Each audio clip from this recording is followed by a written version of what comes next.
Hallelujah. Praise the Lord. Good evening. Sajni. Salam. Hallelujah. Praise the Lord. બે નહીં, ફરીવાર ઈશ્વરને મળવાના માટે આ સુંદર તક મળી છે. હાલેલુયા. ખરેખર આનંદની વાત છે. પ્રભુની સ્તુતિ થાવ. હાલેલુયા. જીવતા ઈશ્વરની સ્તુતિ થાવ શબ્દ છે નહીં. અને ગીત શાસ્ત્રમાં આપણે જોઈએ છીએ પાછળના બધા જે ગીતો લખવામાં આવ્યા છે એમાં praise the lord, praise the lord, praise the Yah કેટલી બધી વખત આપણે વાંચીએ છીએ. હાલેલુયા. અને જો આપણા ઈશ્વરનું આપણે ભજન કરીએ છીએ, સાચા હૃદયથી, મનથી આપણે તેમની સ્તુતિ કરીએ છીએ, તો આનંદ સાથે આપણા સ્તુતિ અર્પણો આપણા પ્રભુની આગળ ચડાવીએ. હાલેલુયા. તેમના ગુણગાન ગાઈએ અને આભાર માનતા માનતા તેની ભાગોળીમાં આવીએ, નમી જઈએ, તેમની આગળ સ્તુતિ કરીએ, આરાધના કરીએ અને આપણા જીવન દ્વારા તેમને મહિમા આપીએ. હાલેલુયા. આપણી જીભ દ્વારા જે કંઈ સર્વસ્વ આપણા પ્રભુએ આપણને આપ્યું છે તેના દ્વારા આપણે પ્રભુની સ્તુતિ કરીએ, પ્રભુની આરાધના કરીએ. હાલેલુયા. પ્રભુનું વચન કે જે મેં મારા લોકને મારી સ્તુતિને માટે ઉત્પન્ન કર્યા છે. હાલેલુયા. આપણે તેમના લોક છે અને આપણે તેમની સ્તુતિ કરીએ, આપણે તેમની આરાધના કરીએ અને આપણે પોતે પણ પ્રભુમાં આનંદ કરીએ. હાલેલુયા. પ્રભુનો આનંદ એ આપણી તાકાત છે. હાલેલુયા. હા, પરમેશ્વર આપણને એ આનંદ હંમેશાને માટે આપે, કાયમને માટે આપે, દરેક સંજોગોમાં, દરેક પરિસ્થિતિમાં. એ મારા હૃદયની પ્રાર્થના છે. હાલેલુયા. Praise the lord. જીવતા ઈશ્વરની સ્તુતિ કરીએ, આરાધના કરીએ, પ્રભુની સ્તુતિ કરીએ અને આનંદ સાથે સાંજની આજે સુંદર તક મળી છે એમાં આગળ વધીએ. Praise the lord. બધાની પાસે આ તક નથી, તમે પણ જાણો છો અને એ વાત હું પણ જાણું છું. પણ આપણને મળી છે આ તક ત્યારે પ્રભુની સ્તુતિ કરીએ, આભાર માનીએ.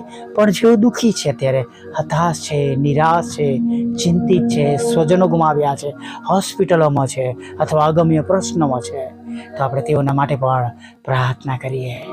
હંમેશા પોતાના હિત પર જ નહીં પણ બીજાઓના હિત ઉપર પણ વિચાર કરીએ, બીજાઓનું પર ભલું કરીએ. અને ફિલિપીઓના પત્રમાં આપણે વાંચીએ છીએ. હાલેલુયા. બીજાઓના માટે પણ આપણે ભલું કામ કરીએ. ચોક્કસ આપણી સાથે જ્યારે આપણા ઈશ્વર આપણા જીવનમાં છે, હાલેલુયા, આપણે તેમના પર ભરોસો કરીએ છીએ, વિશ્વાસ કરીએ છીએ અને જેમ સવારે કહ્યું એમ આપણે તેમના નામને જાણીએ છીએ, ઓળખીએ છીએ. હાલેલુયા. ત્યાર પછી આપણે પીવાની, ગભરાવાની જરૂર નથી. હા, આપણા પ્રભુ ઈસુએ તો આપણને અગાઉથી, આપણા જન્મથી પહેલાં કહી દીધું છે કે જગતમાં તમને સંકટ છે, પણ હિંમત રાખો, મેં જગતને જીત્યું છે. હાલેલુયા. Praise the lord. પ્રભુની પુષ્કળ સ્તુતિ કરીએ અને પ્રભુમાં પુષ્કળ આનંદ કરીએ. હાલેલુયા. Praise the lord. ખરેખર જ્યારે આપણે આપણા પ્રભુની પાસે આવીએ છીએ, પ્રભુને આપણે આપણી ભાષામાં કાકલુદી કરીએ છીએ, વિનંતી કરીએ છીએ, અરજ કરીએ છીએ અને આપણા પ્રભુ આપણો સાંભળે છે, આપણી વાતો સાંભળે છે. હાલેલુયા. પ્રભુનું વચન આપણે ગીત શાસ્ત્રમાં જોઈએ છે કે તેઓ આપણી પ્રાર્થનાઓને કદી અવગણના કરતા નથી. Praise the lord. કદાચ આજે હાલેલુયા શબ્દો વધારે નીકળી રહ્યા છે, પ્રભુની સ્તુતિ વધારે નીકળી રહી છે, કેમ કે તેઓ એવા ઈશ્વર છે, તેઓ એક લાશ પ્રભુ છે, ના તેમના પહેલા ના તેમના પછી, જેમની કોઈ શરૂઆત નથી, જેમનો કોઈ અંત નથી, જેઓ આલ્ફા અને જેઓ ઓમેગા છે. Praise the lord. અને જ્યારે એવા પ્રભુ આપણને મળ્યા છે, એવા ઈશ્વર આપણને મળ્યા છે, ત્યારે બીએ નહીં, ગભરાએ નહીં, આનંદ કરીએ દરેક સંજોગોમાં, દરેક પરિસ્થિતિમાં. અને ચોક્કસ જો નબળી પણ પરિસ્થિતિઓ છે તો એને ખરેખર બદલાતા વાર નહીં લાગે. Praise the lord. હાલેલુયા. એક મનમાં વિશ્વાસ રાખીએ અને પ્રભુની તરફ આપણી દ્રષ્ટિ રાખીએ, આપણા બચાવનાર તરફ આપણી દ્રષ્ટિ રાખીએ, ચોક્કસ આપણું જીવન આપણે પ્રભુને પસંદ કરતું રાખીએ, આપણે પ્રભુની આજ્ઞાઓ માનીએ, પ્રભુની આજ્ઞાઓ પાડીએ, વચન સાંભળીએ, વચનને પાળનારા બનીએ. હાલેલુયા. અને આધીનતા અને પ્રભુમાં આપણે આજ્ઞાઓ પાડીને તેમની પાછળ ચાલીએ. હાલેલુયા. આધીનતા જો આપણામાં હશે તો પ્રભુ તરફથી આપણે આશીર્વાદો જોઈશું. આપણે આજ્ઞાઓ પાડતા હોઈશું, પ્રભુનું વચન પાડતા હોઈશું, તો પ્રભુનો મોટો મહિમા, તેમની કૃપા, તેમની કરુણા આપણા ઉપર બનેલી દરરોજ, દરેક સમયે, દરેક પળે, દરેક મિનિટે થયેલી આપણે જોયા વગર રહેવાના નથી. હાલેલુયા. Praise the lord. જો પ્રભુમાં જીવન જીવી રહ્યા છે અને પ્રભુના ધોરણ પ્રમાણે જ ચાલી રહ્યા છે અને છતાં પણ દુઃખો છે, તો બીએ નહીં. આ યુગ કહે છે પણ હું જાણું છું કે મારો ઉદ્ધાર કરનાર જીવે છે, આખા રીતે પૃથ્વી પર ઊભો રહેશે. હાલેલુયા. દુઃખો છે, તકલીફો છે, મુશ્કેલીઓ છે, તો બીવાની જરૂર નથી, પણ પ્રભુ સાથે જોડાયેલા હોવા પુષ્કળ જરૂરી છે. હાલેલુયા. જો પ્રભુની સાથે જોડાયેલા છે, પ્રભુ પર ભરોસો કરીએ છીએ, પ્રભુ પર વિશ્વાસ કરીએ છીએ, તો દુઃખી ના થાય, હતાશ ના થાય, નિરાશ ના થાય, ચિંતા ના કરીએ.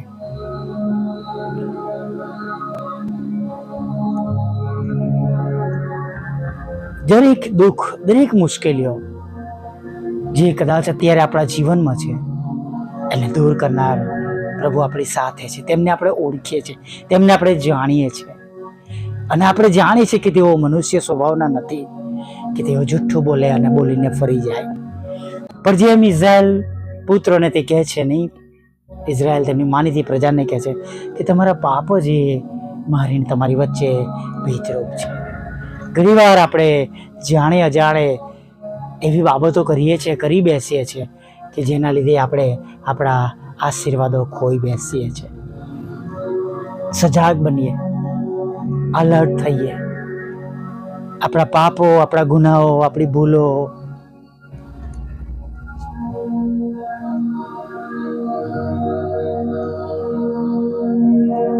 શોધતા રહીએ આપણા જીવનમાં અને શોધીને દૂર કરીએ.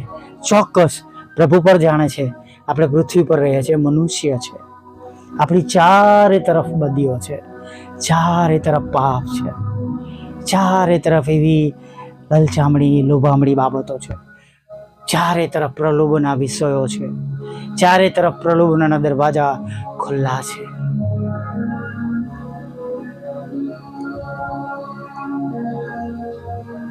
પણ નૂહ અને તેનું કુટુંબ, તેના દીકરા દીકરીઓ, જેમનો એવા સમયમાં બચાવ કરવામાં આવ્યો, ચારે તરફ દુષ્ટતા હતી, ચોક્કસ નૂહના કારણે. પણ આપણે પણ એમ જ જગતની બાબતોથી અળગા રહીએ. આપણે પર દેવના બાળકો, આપણે તેમની એક્લેસિયા, તેમની મંડળી છે, આપણને અલગ કરાયેલા છે, અને માટે એ જગતની બાબતોમાં આપણી જાતને આપણે ભેળવવાની નથી, આપણે દૂર રાખવાની છે. હાલેલુયા. આપણે એવી બાબતોને આપણાથી દૂર રાખવાની છે, આપણે પોતે દૂર રહેવાનું છે. Praise the lord. અને જ્યારે તમે અને હું પ્રભુ પર ભરોસો કરીને, વિશ્વાસ રાખીને તેમની પાછળ ચાલીશું, ત્યાર પછી આપણે બીવાની, ગભરાવાની, ચિંતા કરવાની જરૂર ચોક્કસ નહીં રહે. આવનાની પ્રાર્થના કરીએ. પ્રભુએ આપેલા દિવસના અત્યારના કલાકોમાં, સાંજના સમયમાં આગળ વધીએ.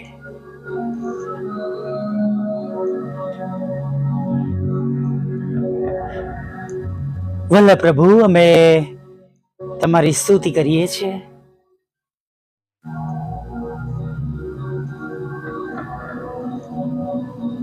અમે તમારો પુષ્કળ આભાર માનીએ છીએ.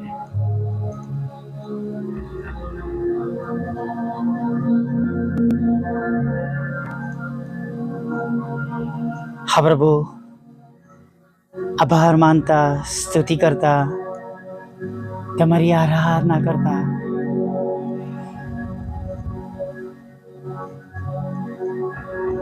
તમારા ચરણોમાં નમી જઈએ છીએ.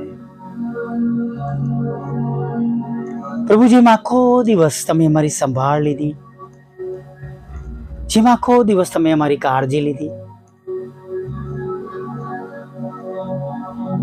પ્રભુ હવે એમ આગળના સમયમાં પણ તમે અમારી સાથે રહો.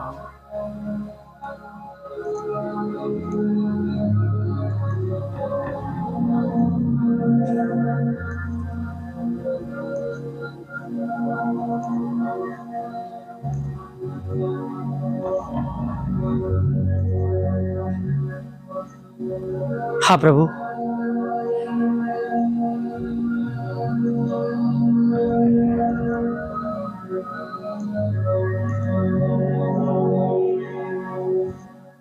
અત્યારે જ્યારે અમે તમારા નામથી બધા ભેગા મળ્યા છે, ત્યારે દરેકનો કંટ્રોલ તમે લો, દરેકનો જમણો હાથ તમે પકડી લો, દરેકને નવો ને તાજો સ્પર્શ આપો, તમારો સ્પર્શ આપો પ્રભુ. દરેકની આંખના આંસુઓને તમે આનંદમાં બદલી નાખો, દરેકની સમસ્યાઓ, ચિંતાઓ તમે દૂર કરી દો પ્રભુ. અને જે રીતે